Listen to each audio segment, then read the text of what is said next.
আল্লাহ সুবহানাহু ওয়া তাআলা পবিত্র কোরআনুল কারীমে 286টি আয়াতের মাঝে সূরা আল বাকারার দুইটি মাত্র আয়াতে কারিমা তেলাওয়াত করেছেন। আল্লাহ পাক বলতেছেন, দেখেন, ইয়া আইয়ুহান নাসুত্তাকু রাব্বাকুমুল্লাযী খালাকাকুম ওয়াল্লাযীনা মিন ক্বাবলিকুম লাআল্লাকুম তাত্তাকুন। আল্লাহ পাক তিনি নিজে বলতেছেন, হে মানব জাতি, তোমরা তোমাদের ওই রবের ইবাদত করো যিনি তোমাদেরকে এবং তোমাদের পূর্ববর্তীদেরকে সৃষ্টি করেছেন। আশা করা যায় তোমরা মুত্তাকি হতে পারবে। যদি তোমরা ওই রবের ইবাদত করো তাহলে আল্লাহ বলতেছেন যে আশা করা যায় তোমরা মুত্তাকি হতে পারবে। পরের আয়াতে আল্লাহ পাক বলতেছেন যে ঘরের ইবাদত করতে বলা হয়েছে, তিনি এমন সত্তা যিনি তোমাদের জন্য জমিনকে বিছানা হিসেবে ব্যবহার করার জন্য উপযুক্ত করে দিয়েছেন এবং আসমান হতে পানি বর্ষণ করে সেখান হতে ফসল উৎপন্ন করে তোমাদের জন্য খাদ্য বা রিজিক হিসেবে দিয়েছে। কাজেই তোমরা জেনে শুনে ওই রবের সাথে কাউকে সাব্যস্ত বা সমকক্ষ করো না। আল্লাহ পাক বলতেছেন, দেখেন, যে তোমরা ওই রবের ইবাদত করো, ওই ঘরের ইবাদত করতে বলা হয়েছে। তিনি এমন সত্তা মানব জাতির কল্যাণের জন্য জমিনকে বিছানা স্বরূপ দান করেছেন। এরপরে আল্লাহ পাক এই জমিনে ফসল গুলো উৎপন্ন করার জন্য আসমান হতে তার রহমতের বৃষ্টিগুলো বর্ষণ করে জমিনকে আমাদের জন্য ব্যবহারের উপযুক্ত করে দিয়েছে। বন্ধুগণ আমার, কাজেই সেই আল্লাহর সাথে আয়াতের শেষে বলতেছেন যে তোমরা কাউকে শরীক করো না, অংশীদার করো না, সাব্যস্ত করো না। এই সূরা আল বাকারার নামকরণ করা হয় বাকারা শব্দের মূল অর্থ দ্বারাই গাভী। আলোচ্য সূরাটিতে গাভী সম্পর্কিত আলোচনা পেশ করা হয়েছে, তাই এই সূরার নাম করা হয়েছে সূরাতুল বাকারা। আলোচ্য বিষয় মূলত উল্লেখিত আয়াত দুটির আলোচ্য দুই ভাগে ভাগ করা হয়েছে। প্রথম ভাগ হলো তাওহীদের প্রতি বিশ্বের মানুষকে আহ্বান জানানো, অর্থাৎ আল্লাহ এক, তিনি অদ্বিতীয়, তার কোনো শরীক নেই। তাওহীদের প্রতি বিশ্বের সমস্ত মানুষকে আহ্বান জানানো হয়েছে আয়াতের মাধ্যমে। দ্বিতীয়ত, তাওহীদ গ্রহণের সর্ব দিকই হলো ইবাদত। মানুষ যখন পরিপূর্ণভাবে আল্লাহর দাসত্ব গ্রহণে নিজেকে সমর্পণ করে দিবে এবং সে অনুযায়ী কাজ পরিচালনা করবে, তখন সেটাই হবে তাওহীদ এবং সেটাই হবে ইবাদত। শুধুমাত্র সিস্টেম মেনটেন করতে হবে। ডিজিটাল যুগ, ডিজিটাল মাধ্যম দেখা যায় একটি সিম ক্রয় করলে 10 জিবি ইন্টারনেট এবং 100 মিনিট বোনাস, এইভাবে অনেকগুলো সিস্টেম দিয়ে থাকে সিম কোম্পানি। কিন্তু আপনি যদি খালি সিম কিনে মোবাইলে উত্তোলন করলে আপনি এই অফারগুলো পাবেন না। আপনি অফারগুলো তখনই পাবেন যখন আপনি তাদের সিস্টেম মতো রিসার্চ করবেন। আল্লাহ পাকের এই পৃথিবীতে আমরা যদি সিস্টেম মেনটেন করে চলতে পারি তাহলে সকল অবস্থা ইবাদতের মধ্যে শামিল হয়। প্রিয় বন্ধুগণ আমার, সেই অনুযায়ী কাজ পরিচালনা করবে তখন সেটাই হবে তাওহীদ এবং সেটাই হবে মানুষদের জন্য ইবাদত। সূরাগুলো নাজিলের শানে নজুলের দিকে লক্ষ্য করলে এই সূরায় প্রথম থেকে আলিফ লাম মিম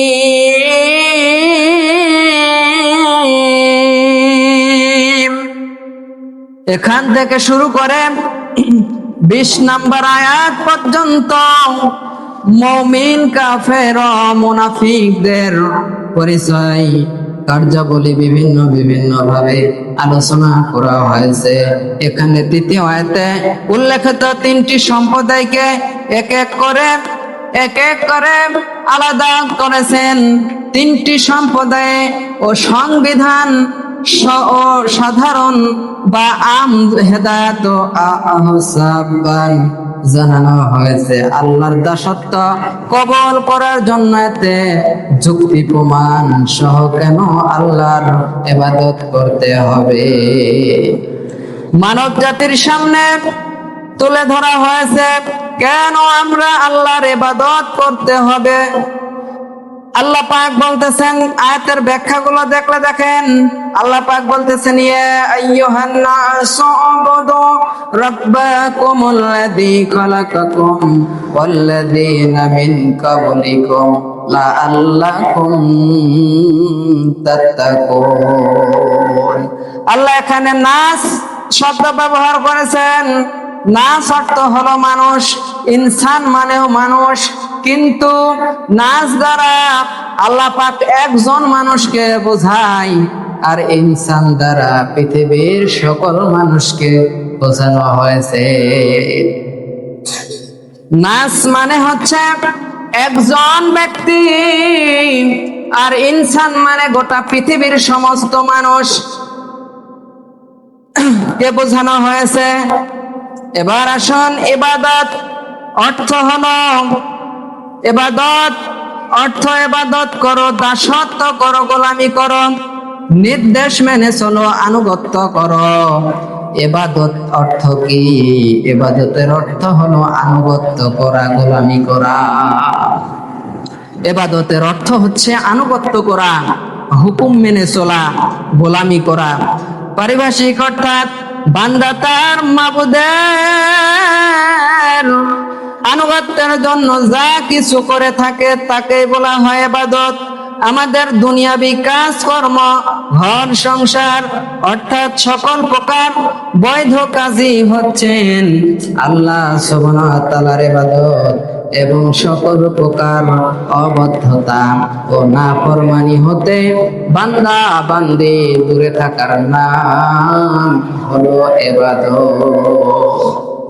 আল্লাহর আদেশগুলো পালন করা হচ্ছে ইবাদত, নিষেধগুলো থেকে দূরে থাকার নাম হলো ইবাদত। ইবাদত করতে হবে কেন? মানুষ কেন আল্লাহর ইবাদত করবে তা জানার আগে আমাদের জানতে হবে আমাদের সৃষ্টি করা হয়েছে কেন। আল্লাহ পাক সূরা যারিয়াত 56 নম্বর আয়াতে বলতেছেন, ওয়া মা খালাকতুল জিন্না ওয়াল ইনসা ইল্লা লিয়াবুদুন। আল্লাহ পাক বলতেছেন আয়াতে কারিমায়, আমি জিন এবং মানব জাতিকে কেবল আমার ইবাদত করার জন্যই সৃষ্টি করেছি। আল্লাহ পাক আরো বললেন, ইন্নী জাইনু ফিল আরদি খলিফা, নিশ্চয় আমি পৃথিবীতে খলিফা সৃষ্টি করতে যাচ্ছি। অধিক কিন্তু তিনি মানবতাও একসাথে সৃষ্টি ও সুকৌশলের স্বীকৃতি দিয়েছেন এই বলে যে আমি কি তোমাদের রব নই? রুহের জগতে আল্লাহ সমস্ত রুহের সামনে আল্লাহ বলতেছেন, আমি কি তোমাদের রব নই? তখন পৃথিবীর সমস্ত মানুষ, আমি আপনার সহ সকলেই আমরা উত্তরে বলেছিলাম কলু বালা। আমরা আল্লাহর প্রশ্নে বলেছিলাম আমরা হ্যাঁ, আপনি হচ্ছেন আমাদের রব। স্বীকার করার পরে আমরা পৃথিবীতে এসেছি। এবার আসুন প্রিয় বন্ধুগণ আমার, ইবাদতের প্রকার ভেদের দিকে লক্ষ্য করলে ইবাদতের প্রকারভেদ মৌলিকভাবে ইবাদত 2 প্রকার। 1 নাম্বার শারীরিক ইবাদত, যেমন শারীরিক ইবাদত নামাজ, রোজা, হজ, জিহাদ। নামাজ পড়তে হলে শরীরকে সুস্থ থাকতে হবে, শরীর যদি সুস্থ না থাকে তাহলে মানুষ নামাজ পড়তে পারবে না। শরীর যদি সুস্থ না থাকে ওই মানুষটি রোজা রাখতে পারবে না। হজ করতে হলে শক্তির প্রয়োজন, শরীর সুস্থ থাকতে হবে। আবার যুদ্ধের ময়দানে শত্রুর মোকাবেলায় জিহাদ করতে হলে শক্তির প্রয়োজন আছে। তাই শারীরিক ইবাদত। দ্বিতীয় নাম্বার আর্থিক ইবাদত, যেমন অর্থের প্রয়োজন যে সকল ইবাদতে, তার মধ্যে এক নাম্বার ইবাদত হচ্ছে যাকাত। যাকাতের ইবাদত করতে হলে আপনার অর্থের প্রয়োজন, টাকার প্রয়োজন। দ্বিতীয় নাম্বার কোরবানি যদি করতে চান অর্থের প্রয়োজন। তৃতীয় নাম্বার জিহাদ করতে হলে অর্থের প্রয়োজন। চতুর্থ নাম্বার হজ যদি করতে চান তাহলে টাকার প্রয়োজন। এইগুলো হলো আর্থিক ইবাদত। এছাড়া অনেক ইবাদত আছে, যেমন চিন্তা ভাবনা ইবাদত। চিন্তা ভাবনা গবেষণার ক্ষেত্রে ইবাদত রয়েছে। এরপরে আমানতদারিতা, সত্যের মৌলিক ও বাস্তব সাক্ষ্য, একত্ববাদ, তাওহীদ, আখিরাত, রিসালাতের শ্রেষ্ঠত্ব তুলে ধরাও হচ্ছে ইবাদত। এক কথায় মুমিনের পুরো জীবনটাই ইবাদতে ভরপুর। মৌলিক ইবাদত নামাজ, রোজা, হজ, যাকাত, সৎ কাজ করা। প্রিয় বন্ধুগণ আমার, ইবাদতের ফলাফলের দিকে লক্ষ্য করলে আল্লাহ মানুষকে শুধুমাত্র তার ইবাদতের জন্যই সৃষ্টি করেছেন। অতঃপর তিনি তার নিয়ামত রাজিকে বান্দার জন্য খুলে দিয়েছে। আল্লাহর নিয়ামত ছাড়া আমাদের এই পৃথিবীতে বেঁচে থাকা অসম্ভব। আল্লাহর নিয়ামত কি জিনিস প্রিয় বন্ধুগণ আমার? আল্লাহ প্রতিটি জিনিস সৃষ্টি করেছেন জোড়ায় জোড়ায়। আল্লাহ পাক দুইটি চক্ষু দিয়েছেন। একটি চোখ নষ্ট হয়ে গেলে আমার বান্দা যেন আরেকটি চোখ দিয়ে দেখতে পারে।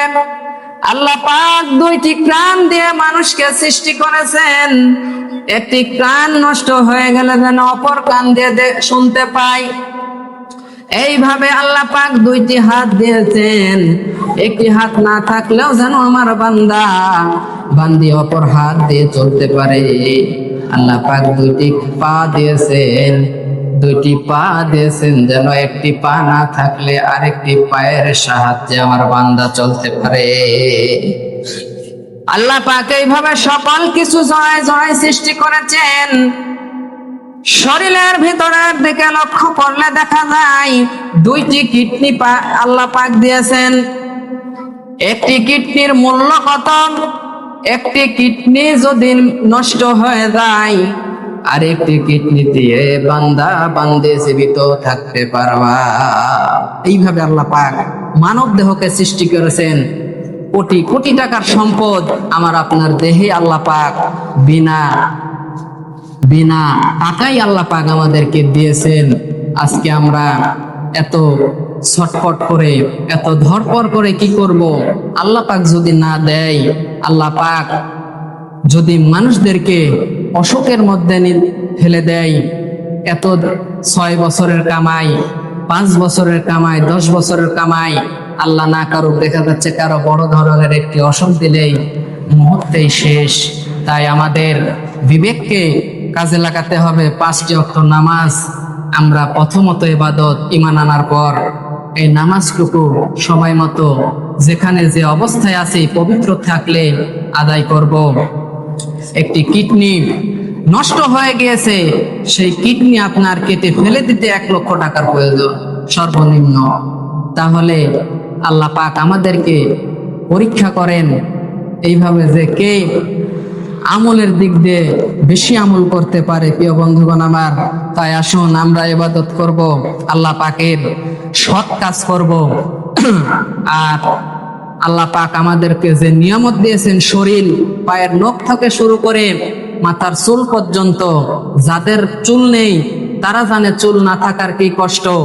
যাদের হাত নেই, যাদের পা নেই, যাদের কিডনি নেই, সেই সকল মানুষগুলো জানে, অর্থাৎ শরীর অসুস্থ হলে সুস্থতার কি নিয়ামত তখন সে বুঝতে পারে। প্রিয় বন্ধুগণ আমার, তাই আসুন মরার আগেই আমরা সোজা হয়ে যাই।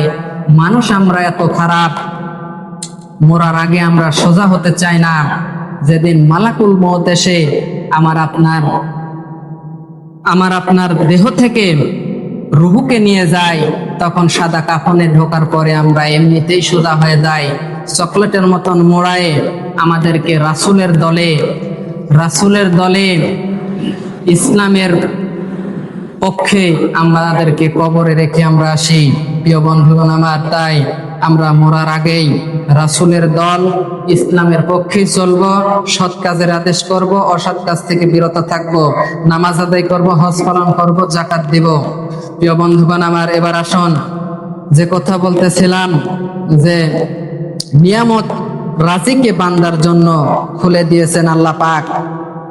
আল্লাহ পাক এত নিয়ামত দিলেন মানব দেহের পরে। এবার দেখেন, আলো বাতাস পানি খেয়েও বান্দা যদি আল্লাহর ইবাদত না করে তবে তার পরিণাম হবে খুব ভয়াবহ। আলো বাতাস অক্সিজেন কত মূল্যবান, এগুলো আল্লাহ পাক আমাদেরকে বিনা পয়সায় দিচ্ছেন, অথচ আমরা এই যে কারেন্ট ব্যবহার করতেছি, কারেন্টের যদিও এই মাস থেকে ইউনিট বেশি দাম বৃদ্ধি পেয়েছে, কত টাকা মানুষের প্রতি মাসিক বিল দিতে হয়, সেগুলো যদি আমরা লক্ষ্য করি, আল্লাহ পাক আমাদেরকে ফিরি আলো বাতাস এইভাবে কত নিয়ামত দিচ্ছেন, তার শুকরিয়া আদায় করে বলবো আলহামদুলিল্লাহ। প্রিয় বন্ধুগণ আমার, এবং তার হুকুম পালন করলে আছে চিরস্থায়ী চিরসুখী জান্নাত। যেমন আল্লাহ পাক সূরা লোকমানের ৮-৯ নম্বর আয়াতে বলতেছেন, ইন্নাল্লাযীনা আমানু ওয়া আমিনুস সলিহাতি লাহুম জান্নাতুন নাঈম। আল্লাহ বলতেছেন, নিশ্চয় যারা ঈমান এনেছে এবং নেক কাজ করেছে তাদের জন্য রয়েছে নিয়ামত ভরা জান্নাত। পরের আয়াতে আল্লাহ বলতেছেন, খালিদিনা ফিহা ওয়া'দাল্লাহি হাক্কান ওয়া হুয়াল আজিজুল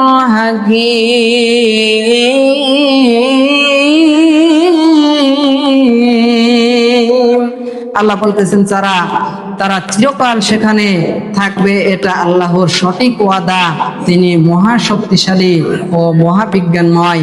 অন্য আয়াতে আল্লাহ পাক বললেন, আমার সলেহীন বা নেক বান্দাদের জন্য এমন সামগ্রী তৈরি করে রেখেছি যা কোনো চোখ কখনো দেখেনি, কখনো কোনো কানও শুনেনি এবং কোনো অন্তরও কোনোদিন অনুভবও করেনি। প্রিয় বন্ধুগণ আমার, সুতরাং আল্লাহর ইবাদত ছাড়া বিকল্প কোনো পথ, বিকল্প কোনো রাস্তা পরকালীন মুক্তির জন্য অসম্ভব।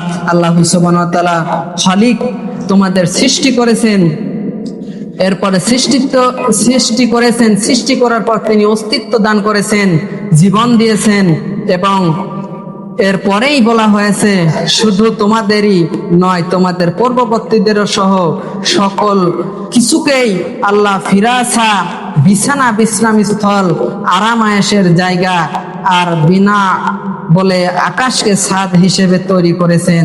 অর্থাৎ তিনি জমিনকে এমন ভাবে সৃষ্টি করেছেন যা খুব শক্তও নয়, নরমও নয়, যা ফসল ফলাতে মানুষদের জন্য যাতে অসুবিধা হয় তা করেন নাই। আল্লাহ পাক বলতেছেন ফালা তাজআলু লিল্লাহি আনদা।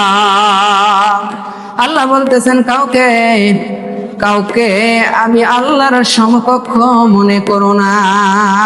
আল্লাহর এত সব নিয়ামত গ্রহণ করার পর অবশ্যই তার ইবাদত করতে হবে, পক্ষান্তরে তার সমতুল্য ও কাছাকাছিও কাউকে মনে করা যাবে না, বিরত থাকতে হবে। প্রিয় বন্ধুগণ আমার, মূল কথা হলো আল্লাহ সুবহানাহু ওয়া তাআলার ইবাদত করতে হবে। ইবাদতটি হবে শারীরিক ইবাদত, আর্থিক ইবাদত, মানসিক ইবাদত। চিন্তা ভাবনার ইবাদত। প্রিয় বন্ধুগণ আমার, আজকের আলোচনার মূল শিক্ষা হচ্ছে চারটি।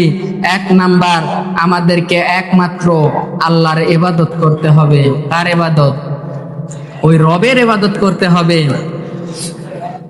রান্নাঘর থেকে শুরু করে মহল্লা, সমাজ, এইভাবে রাষ্ট্র, সকল অবস্থায় ওই আল্লাহর রাজি খুশি করার জন্য মানব জাতির ইবাদত করতে হবে।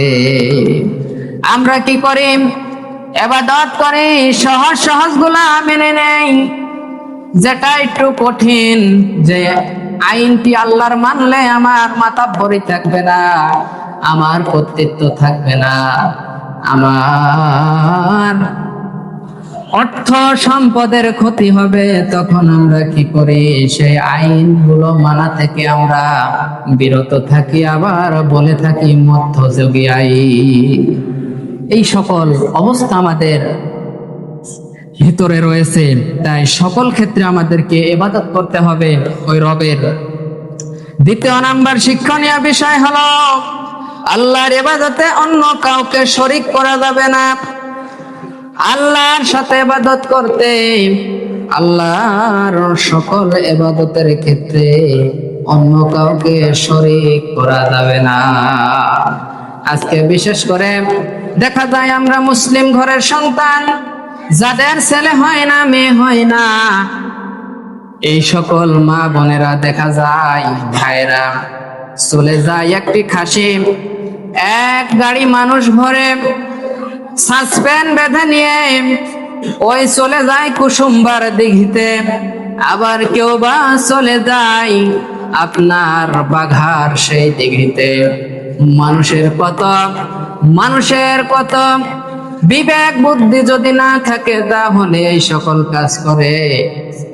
আবার মৃত মানুষের কাছে মাজারে যে আমরা ছেলে নিয়ে যাই, মৃত মানুষের কি ক্ষমতা আছে ছেলে মেয়ে দেওয়া? আল্লাহ পাক কাউকে ছেলে দিয়ে পরীক্ষা করেন, কাউকে মেয়ে দিয়ে পরীক্ষা করেন, আবার কাউকে ছেলে মেয়ে উভয়কে না দিয়ে পরীক্ষা করে থাকেন। তাই আমরা বিশেষ করে এই সকল কাজগুলো থেকে বিরত থাকব। অমুক দিনে বাঁশ কাটা যাবে না, অমুক দিনে অমুক সময় টাকা ধার দেওয়া যাবে না, রাত্রিতে পানি ফেলা যাবে না, এরকম ভাবে কুসংস্কার ভাবে অনেকগুলো কাজ আমরা করে থাকি না জানার কারণে, অথচ এগুলো হচ্ছে শিরকের অন্তর্ভুক্ত। আর এই শিরক যদি কেউ করে থাকে, আল্লাহ বলতেছেন তাদের গুনাহ খাতাগুলো মাফ করা হবে না। শিরক ব্যতীত যদি পাহাড় সমতুল্য গুনাহ বান্দা বান্দি করে থাকে, আমরা মানুষ জেনেও পাপ করি, না জেনেও পাপ করি, উঠতে বসতে আমাদের পাপের নেই শেষ। আল্লাহ পাক যদি ইচ্ছা করে আমাদের সমস্ত পাপগুলো মুহূর্তে তিনি মাফ করে দিতে পারেন। শুধুমাত্র শিরক থেকে আমাদের দূরে থাকতে হবে। আরেকটি বিষয়, সেটি হচ্ছে শহীদ ব্যক্তি জান্নাতে যেতে পারবে না যদি আপনার অপরে টাকা পয়সা পেয়ে থাকে। শহীদ হওয়ার পরেও জান্নাতের দরজায় আটকে যাবে, অর্থাৎ ঋণ থেকে মুক্ত থাকতে হবে। আজকে গোটা সমাজ, গোটা দেশ আজকে ঋণে জর্জরিত। মানুষ ঠেকাই পড়লে, অভাব অনটন এসে গেলেই আপনার চলে যায় আয়সা, বেরাক, ঠেঙ্গামারা, এইভাবে বাংলাদেশে কিস্তির শেষ নেই। এই কিস্তিগুলো থেকে মানুষ আজকে ধ্বংসের সম্মুখীন হয়ে গিয়েছে। কিস্তি থেকে বিরত থাকতে হবে। কিস্তি একটি জঘন্যতম পাপ, কিস্তি একটি জঘন্যতম অপরাধ। এই পাপ থেকে তওবা করে ফিরে আসতে হবে। জীবনে তো বহুদিন কিস্তি চালালাম, আর মাত্র কয়দিন বাঁচবো জানি না। এই কয়টি দিনের জন্য হলেও কিস্তি নামক এই কাজ থেকে বিরত থাকতে হবে। মানুষ শতকরা 80-85% মানুষ আজকে আমরা কিস্তির মধ্যে ঢুকে রয়েছি। কেউ বা ডাইরেক্ট সুদ, কেউ বা আপনার মাসিকভাবে, কেউ বা সাপ্তাহিকভাবে, সবকিছুই একই সুতায় গাঁথা, একই জিনিসের শাখা প্রশাখা। তাই কিস্তি থেকে আমাদের দূরে থাকতে হবে। প্রিয় বন্ধুগণ আমার, আপনি রিক্সা চালান, মুসিগিরি করে খান, আপনি মানুষের কামলা দিয়ে খান, না হলেও কিস্তি থেকে আজকে কিস্তি তুলে দেখা যায় আমরা কি করি, খরচ করে শেষ করে ফেলি। পরে একটি বছর এই টাকাগুলো টানতে হয়, মানুষকে ধ্বংস করে শেষ করে দিচ্ছেন এই কিস্তি। তাই আল্লাহর সাথে শিরিক করব না, এগুলো তারই অন্তর্ভুক্ত। প্রিয় বন্ধুগণ আমার, মায়ের সাথে জেনা করার যেরকম পাপ, এই আপনার শিরিক, এইগুলো সব ছোট পাপ হচ্ছে মায়ের সাথে জিনা করা, আর বড় পাপ হচ্ছে আল্লাহ এবং আল্লাহর রাসূলের সাথে যুদ্ধ ঘোষণা করা। আজকে গোটা অর্থনৈতিক আমাদের এই কিস্তির সম্মুখে। প্রিয় বন্ধুগণ আমার, আল্লাহ পাক আমাদের সকল উম্মাকে যেন হেফাজত করে, সবাই বলি আল্লাহুম্মা আমিন। 3 নাম্বার শিক্ষণীয় বিষয় হচ্ছে আল্লাহ সকল কিছুর সৃষ্টিকর্তা এবং একক ও ক্ষমতার অধিকারী। তার সমতুল্য কোনো ক্ষমতা কারণেই, তিনি একক, তার কোনো শরিক নেই। প্রিয় বন্ধুগণ আমার, তিনি সকল কিছু সৃষ্টি করেছেন, আসমান থেকে শুরু করে জমিন, জমিন থেকে শুরু করে মানুষ, পশু পাখি, গাছ গোছালি, সকল কিছু আল্লাহ পাক সৃষ্টি করেছেন। তার হুকুম মতোই গোটা পৃথিবী চলতেছে। প্রিয় বন্ধুগণ আমার, চতুর্থ নাম্বার, তিনি আসমান ও জমিন সহ সকল কিছু মানব জাতির কল্যাণের জন্য সৃষ্টি করেছেন। সবাই বলি সুবহানাল্লাহ। মানব জাতির কল্যাণের জন্য আল্লাহ পাক আসমান এবং জমিন সৃষ্টি করেছেন। বাংলাদেশ নামক ভূখণ্ড, আজকে এই মাটি সোনার চেয়েও খাঁটি বলা হয়। এই মাটিতে একটি বীজ রোপণ করবেন, শুধুমাত্র মাটির নিচে পুঁতে দিলেই গাছ উঠে যায়।